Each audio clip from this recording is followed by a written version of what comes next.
चलें जी, network operating system शुरू करने से पहले हमें ये पता होना चाहिए कि नेटवर्क क्या होता है, क्योंकि नेटवर्क ऑपरेटिंग सिस्टम डिज़ाइन किए गए हैं स्पेसिफिकली फॉर नेटवर्क सर्वर। ठीक है, तो नेटवर्क ऑपरेटिंग सिस्टम पे बात करने से पहले ये ज़रूरी है कि हमें पता हो कि नेटवर्क क्या होता है और सर्वर यानी कि जिस कंप्यूटर के लिए ये ऑपरेटिंग सिस्टम डिज़ाइन किए जा रहे हैं वो ऑपरेटिंग सिस्टम क्या है, उसने क्या फंक्शनैलिटीज परफॉर्म करनी होती हैं, उसकी रिस्पॉन्सिबिलिटीज क्या होती हैं।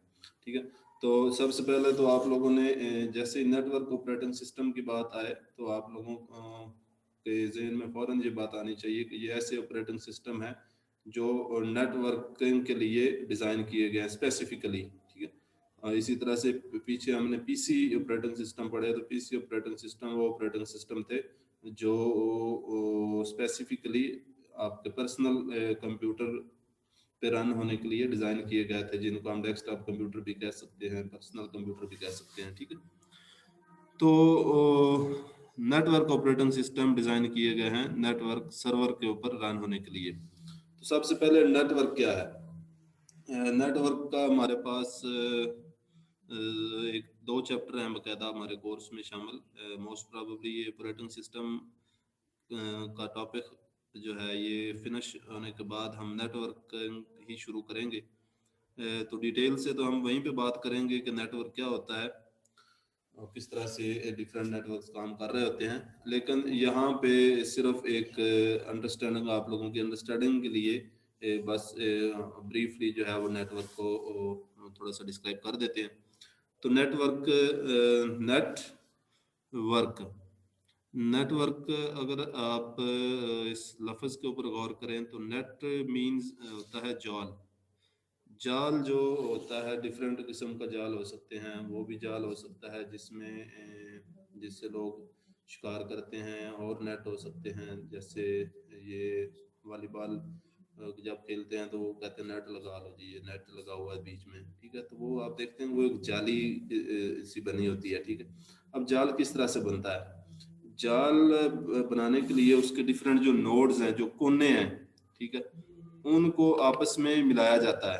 ठीक है, उनको एक दूसरे के साथ कनेक्ट कर दिया जाता है। ठीक, यानी कि डिफरेंट जो नोड्स हैं, जो उसके कोने हैं, उनको उनके इर्द गिर्द जितने भी बाकी इस तरह के नोड या कोने हैं उनके साथ उनको एक रस्सी की मदद से जो है वो जोड़ के एक जाली नुमा चीज जो है वो हमारे सामने अल्टीमेटली बन जाती है।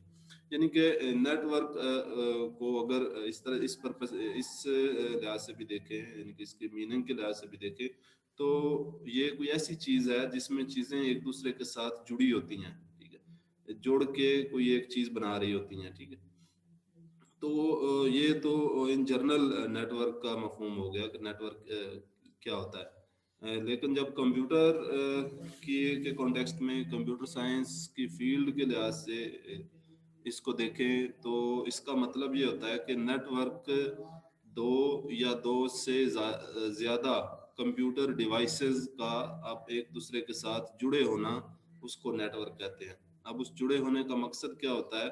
जब भी कंप्यूटर को आप एक से ज्यादा कंप्यूटर को एक दूसरे के साथ कनेक्ट कर रहे हैं, एक दूसरे के साथ जोड़ रहे हैं, तो जाहिर है उसका कोई ना कोई मकसद होगा जिसके लिए आप जोड़ रहे हैं। तो मकसद उसका ये होता है कि आप रिसोर्सेज जो है कंप्यूटर के, या डाटा जो है कंप्यूटर का, वो शेयर कर सके, उसका इश्तराक कर सके। वो एक कंप्यूटर के ऊपर अगर स्टोर है कोई डाटा, या एक कंप्यूटर के पास अगर कोई रिसोर्स मौजूद है, तो वो दूसरा कंप्यूटर जो उसके साथ जुड़ा हुआ है वो उस डाटा को और उस रिसोर्स को एक्सेस कर सके, उस तक उसकी रसाई मुमकिन हो सके। ठीक है, तो रिसोर्सेज में प्रिंटर आ जाता है, हार्ड ड्राइव जो है वो आ जाती है, इसी तरह से और भी चीज़ें इसमें आ सकती हैं।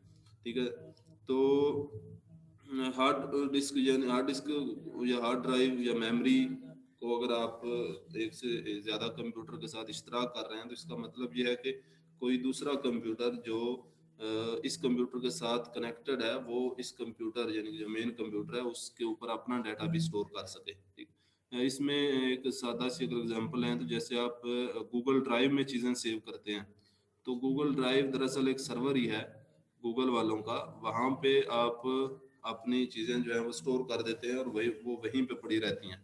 आप किसी भी दूसरे कंप्यूटर के ज़रिए से गूगल ड्राइव से कनेक्ट होते हैं इंटरनेट के ज़रिए, और लॉगिन करने के बाद अपनी चीज़ें वहाँ पे देख सकते हैं, उनको और जो है वो एक्सेस कर सकते हैं, ठीक है। तो ये नेटवर्क इस तरह से काम कर रहा होता है कि यानी कि इसमें दो या दो से ज़्यादा काफ़ी सारे कंप्यूटर भी हो सकते हैं, कंप्यूटर डिवाइसेस, वो एक दूसरे के साथ कनेक्टेड होती हैं। और किस लिए कनेक्टेड होती हैं, इस वास्ते कनेक्टेड होती है कि डिफरेंट रिसोर्सेज या डाटा या प्रोग्राम उनको शेयर किया जा सके डिफरेंट कंप्यूटर्स के साथ जो कनेक्टेड है आपस में। तो नेटवर्क जब बनाते हैं तो उसमें जो सबसे फेमस उसका आर्किटेक्चर है वो क्लाइंट सर्वर आर्किटेक्चर होता है। सर्वर एक बड़ा कंप्यूटर होता है, इसको आप कह सकते हैं एक मेन कंप्यूटर होता है, एक काफ़ी पावरफुल कंप्यूटर होता है जिसके ऊपर सारी प्रोसेसिंग, जिसके अंदर जा रहे बड़े पावरफुल प्रोसेसर लगे होते हैं, ठीक है। उसके पास रैम बहुत ज़्यादा होती है, उसके पास वैसे हार्ड जो है वो भी बहुत ज़्यादा मेमोरी उसके पास होती है, ठीक है। तो इस तरह का बड़ा पावरफुल एक कंप्यूटर होता है जिसको हम सर्वर कह रहे होते हैं। और ये काम क्या करता है, ये कुछ सर्विसेज प्रोवाइड करता है बाकी कंप्यूटर को जो इसके साथ कनेक्टेड होते हैं। और बाकी कंप्यूटर जो इस सर्वर के साथ कनेक्टेड होते हैं उनको क्लाइंट कंप्यूटर कहते हैं, ठीक है। जैसे अगर हम गूगल या फेसबुक की बात कर लें तो फेसबुक वालों के सर्वर हैं, ठीक है। एक सर्वर है, एक से ज़्यादा सर्वर है ज़्यादा। तो उनके जो सर्वर हैं वो बड़े पावरफुल हैं, ज़ाहिर है उनके पास मेमोरी भी बहुत ज़्यादा है। आप देखें उसमें करोड़ों की तादाद में अकाउंट ओपन, लोगों ने अकाउंट बनाए हुए हैं फेसबुक के ऊपर। लोग पोस्टें करते हैं, एक दिन की पता नहीं कितने लाखों की और बल्कि करोड़ों की तादाद में पोस्टें हो जाती हैं, करोड़ों की तादाद में कमेंट्स हो जाते हैं, लाइक्स हो, वो सारा डाटा जो है वो उनके सर्वर के ऊपर स्टोर होता है। हम क्या करते हैं, हम अपने मोबाइल से या कंप्यूटर से उसके साथ कनेक्ट होते हैं, लॉगिन करते हैं और हमें हमारा डाटा जो है वहाँ पे मिल जाता है। तो हम जो जिस कंप्यूटर से कनेक्ट हो रहे हैं फेसबुक के साथ, वो कंप्यूटर क्लाइंट है और फेसबुक जो है वो एक सर्वर है, ठीक है। वो सर्वर कंप्यूटर है, ठीक है। तो इस तरह के जो कंप्यूटर हैं, जो पावरफुल कंप्यूटर हैं, प्रोसेसिंग पावर उनकी बहुत ज़्यादा है, उनके साथ काफ़ी सारे दूसरे कंप्यूटर जो हैं उन्होंने कनेक्ट होना होता है और इस कंप्यूटर ने कुछ सर्विसेज प्रोवाइड करनी होती हैं। ये सर्वर कंप्यूटर की बात हम कर रहे हैं। तो इस सर्वर कंप्यूटर के लिए जो ऑपरेटिंग सिस्टम डिज़ाइन किए गए हैं स्पेसिफिकली, उनको हम नेटवर्क ऑपरेटिंग सिस्टम कहते हैं कि वो नेटवर्क की सारी सपोर्ट दे रहे होते हैं। फिर वो सर्वर की भी जो है वो भी सारी मैनेजमेंट कर रहे थे। अब ज़ाहिर है अगर फेसबुक का सर्वर है वो है तो एक कंप्यूटर या दो तीन होंगे, तो उनके साथ उस एक कंप्यूटर या दो कंप्यूटरों के साथ पूरी दुनिया से करोड़ों लोगों ने कनेक्ट होना है, ठीक है। अब हर एक कंप्यूटर जो है हर एक बंदा जो है, हर एक जो अकाउंट है उसकी अलग अलग इंफॉर्मेशन रखनी है, ठीक है। उसके पोस्ट जो है वो अलग अलग रखनी है, मैनेज करनी है, ठीक है। फिर उनको ज़ाहिर है प्रोसेसिंग भी चाहिए, जब इतने लोग एक ही कंप्यूटर के ऊपर रिक्वेस्ट कर रहे हैं तो ज़ाहिर है उस चीज़ को भी मैनेज करना। तो ये सारी चीज़ें फिर नेटवर्क ऑपरेटिंग सिस्टम जो है वो इस पॉइंट ऑफ व्यू से डिज़ाइन किया गया होता है, ठीक। वैसे जो डेस्कटॉप कंप्यूटर हैं उनके ऊपर जो हम ऑपरेटिंग सिस्टम इंस्टॉल करते हैं वो विंडोज़ है या वो लिनक्स है या वो यूनिक्स है या मैक है, उसके अंदर भी बेसिक जो सपोर्ट है नेटवर्क की वो इंक्लूड होती है, ठीक है। यानी कि बेसिक बेसिक मीन प्रिंटर वगैरह आप शेयर कर सकते हैं, फाइलें एक दूसरे कंप्यूटर के साथ शेयर कर सकते हैं। तो इस तरह की जो बेसिक हैं चीज़ें वो उनके अंदर भी मौजूद होती हैं। लेकिन स्पेसिफिकली जो सर्वर ऑपरेटिंग सिस्टम होते हैं वो बड़े नेटवर्क्स के लिए, बड़े सर्वर जो आपके होते हैं उनके लिए वो स्पेसिफिकली डिज़ाइन किए गए होते हैं, ठीक है। तो ये एक बुनियादी इंट्रोडक्शन था नेटवर्क ऑपरेटिंग सिस्टम के हवाले से। तो अब हम देखते हैं कि नेटवर्क ऑपरेटिंग सिस्टम कौन कौन से हैं, ठीक है। तो इसमें सबसे पहले विंडोज़ एंटी सर्वर है। ये हम जब विंडोज़ एनटी को हमने स्टडी किया था तो उस वक्त हमने देखा था कि विंडोज़ एनटी बेसिकली ये रिलीज करना चाहिए थी माइक्रोसॉफ्ट ने एम एस डॉस के बाद। एम एस डॉस का प्रीडिसेसर था ये, ठीक है, सक्सेसर सॉरी। उसका सक्सेसर था। उसके बाद उसकी फंक्शनैलिटी इसके अंदर कवर अप करने की कोशिश की, लेकिन जब ये रिलीज करने लगे तो उन्होंने देखा कि ये जो ऑपरेटिंग सिस्टम है ये तो बहुत हैवी हो गया है, और पीसी जो उस वक्त अवेलेबल थे उनके ऊपर ये रन होने के काबिल नहीं है, ठीक है, यानी कि उन के ऊपर ये रन नहीं हो सकता, उनकी इतनी पावर नहीं है। तो फिर इसको विंडो एंटी वर्क स्टेशन में तब्दील कर दिया गया। विंडो एंटी वर्क स्टेशन का जो एडिशन था, जो रिलीज था, वो फिर सर्वर कंप्यूटर के यानी वर्क स्टेशन भी एक तरह का सर्वर कंप्यूटर रहता है, यानी पावरफुल कंप्यूटर होता है। तो फिर ये सर्वर के लिए इसको जो है वो रिलीज कर दिया गया, ठीक है। तो इसमें ज़ाहिर है वो एडिशनल कैपेबिलिटीज फिर ऐड की गई बाकायदा सर्वर कंप्यूटर्स के वाले से, और फिर इसको विंडो एंटी जो था इसको विंडो एंटी सर्वर बना दिया गया, ठीक। इसमें एक तो सिक्योरिटी के ऊपर फोकस किया गया। सिक्योरिटी मींस जैसे अभी हम बात कर रहे थे, अगर एक ही कंप्यूटर के साथ काफ़ी सारे दूसरे लोग कनेक्टेड हैं, उसको एक्सेस कर रहे हैं, एक ही कंप्यूटर के ऊपर अपना डाटा स्टोर कर रहे हैं, तो अब ज़ाहिर है एक जो यूज़र है, एक जो बंदा है, उसका डाटा अगर स्टोर है सर्वर के ऊपर, तो वो कोई दूसरा बंदा उसको एक्सेस ना कर सके, उसमें चेंज ना कर सके, ठीक है। तो इस तरह की चीज़ें जो हैं वो अवॉइड की गई। हम सिर्फ अथॉराइज्ड और ऑथेंटिकेटेड एक्सेस जो है उसको जो है वो मेक श्योर किया गया।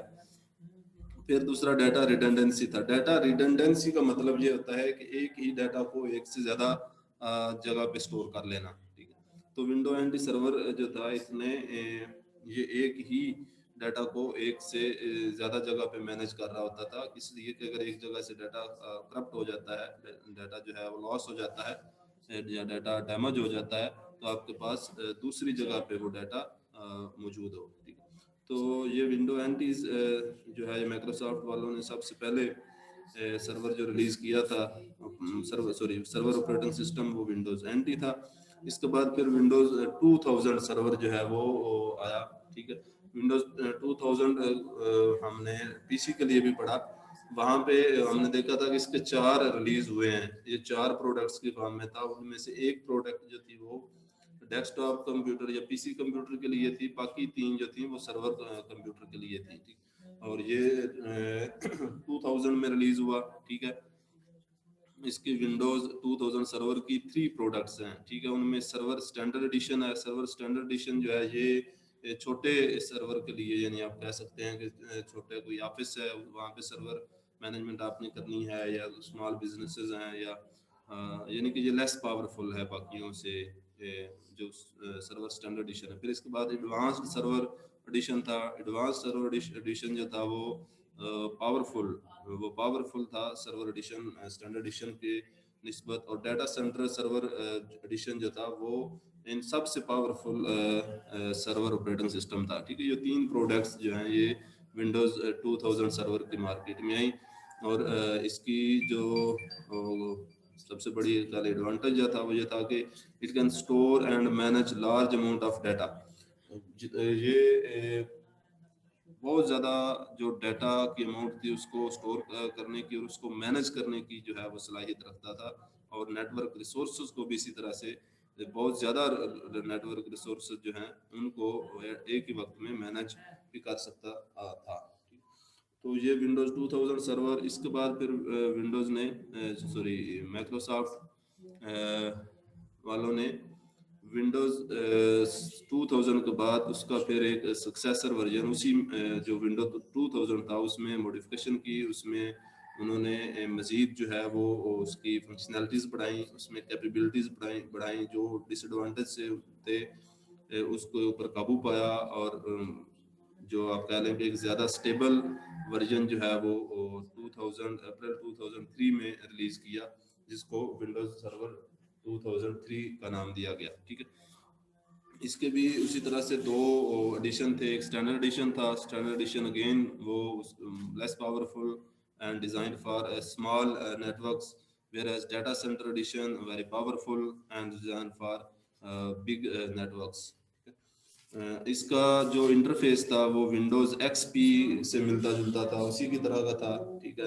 विंडोज एक्सपी की स्टाइल का ही इंटरफेस इस ऑपरेटिंग सिस्टम को दिया गया, और इसमें सपोर्ट जो ऐड की गई थी वो माइक्रोसॉफ्ट के कुछ मखसूस प्रोडक्ट्स थी उनके वाले से दी गई, और साथ में डॉट नेट फ्रेमवर्क एक होता है, ठीक है, इसकी सपोर्ट इसमें दी गई।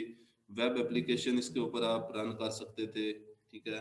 ई कॉमर्स सर्वर की सपोर्ट इसमें मौजूद थी। ई कॉमर्स की ये जो वेबसाइट्स वगैरह होती हैं जिसके ऊपर खरीदो फरोख्त लोग करते हैं, उसकी सपोर्ट इसमें दी गई। और फिर डिस्ट्रीब्यूटेड एप्लीकेशन की सपोर्ट जो है वो भी इसके अंदर ऐड की गई। डिस्ट्रीब्यूटेड एप्लीकेशन या डिस्ट्रीब्यूटर का मतलब ये होता है कि एक से ज़्यादा जगह पे होना, ठीक है। तो डिस्ट्रीब्यूटेड एप्लीकेशंस वो वाली एप्लीकेशंस होती हैं जो एक से ज़्यादा जगह के ऊपर मौजूद होती हैं और वहाँ पे रन हो रही होती हैं, ठीक। तो विंडो सर्वर 2003 जो था इसमें ये डिस्ट्रीब्यूटेड एप्लीकेशन को रन करने की सलाहियत भी दी गई थी। ये भी चीज़ इसके अंदर जो है वो मौजूद थी। फिर इसके बाद जो न्यूएस्ट आप कह लें कि लेटेस्ट वर्जन ऑफ सर्वर जो माइक्रोसॉफ्ट ने रिलीज़ किया, दैट इज़ विंडोज़ 2008 सर्वर, ठीक है। ये फिर विंडोज़ 2003 के बाद इसको रिलीज़ किया गया, ठीक है। और इसको इसका जो कर्नल या जिस स्ट्रक्चर के ऊपर इसको बनाया गया था वो विंडो विस्टा थी। विंडो विस्टा को हमने पीछे पढ़ा है पीसी जो हैं वो उनके ऑपरेटिंग सिस्टम के पोर्शन में।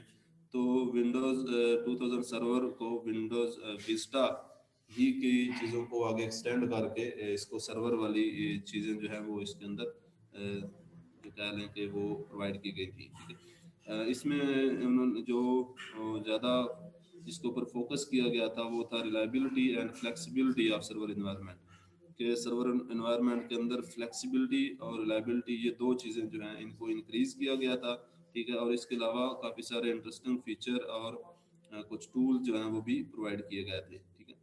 फिर इसके जो फीचर्स हैं उनमें पावर शेल दिया गया था, कमांड लाइन इंटरफेस इसके अंदर दिया गया था, ठीक है। और इसके अंदर जो यूज़र इंटरफेस है, ठीक है, जो इसका बैकएंड था, यानी कि जो कह लें तो हार्डवेयर रिसोर्सेज की मैनेजमेंट के लिए जो अंदर प्रोग्रामिंग की जाती है वो विंडो विस्टा की थी, लेकिन इसका इंटरफेस जो है वो विंडोज़ 2003 सर्वर की तरह का था, ठीक है। फिर इसमें और भी हैं चीज़ें इसने लिस्ट डाउन की हुई हैं आपके बुक वाले ने, वहाँ पे वो कह रहा है कि बिट लॉकर इसको दिए, इसके अंदर जो है वो इंक्लूड किया गया। बिट लॉकर क्या करता है कि ये आपके जो डाटा है उसको इनकोड कर देता है, ठीक है, ताकि कोई दूसरा बंदा जो है वो उसको एक्सेस ना कर सके, वो उसको आपके डाटा को जो है वो रीड ना कर सके, ठीक है। फिर नैब इसके अंदर नेटवर्क एक्सेस प्रोटेक्शन जो है वो दी गई, ताकि अनसेफ लोग क्लाइंट्स जो हैं क्लाइंट्स कंप्यूटर जो हैं उनसे वाइड किया जा सके, ठीक है। तो इसी तरह से बैकअप की फंक्शनलिटी इसके अंदर दी गई, ठीक है। तो ये आप चार पांच इसकी फीचर जो है वो लिस्ट डाउन किए गए हैं पॉइंट्स में, ये आपने बुक से देख लेने हैं, ठीक है। फिर इसके चार जो हैं वो वर्जन आए, और उसमें 32 बिट वर्जन भी थे और 64 बिट सिस्टम भी थे, ठीक है।